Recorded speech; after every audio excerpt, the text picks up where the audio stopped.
Hi, I'm Darren and welcome to this Joined Up Minute.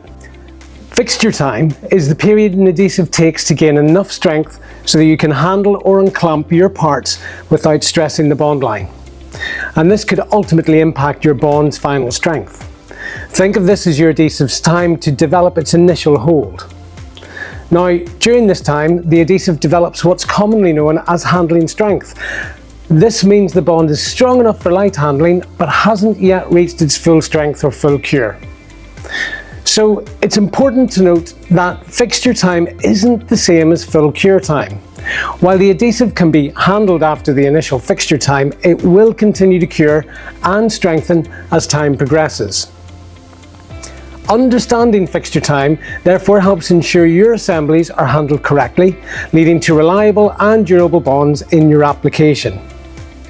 Several factors can influence fixture time, and these include the types of adhesive you use, the temperature, and the substrates being bonded. So if you're looking to handle your work in progress parts, get in touch to find an adhesive to suit, and let's start by talking about your application.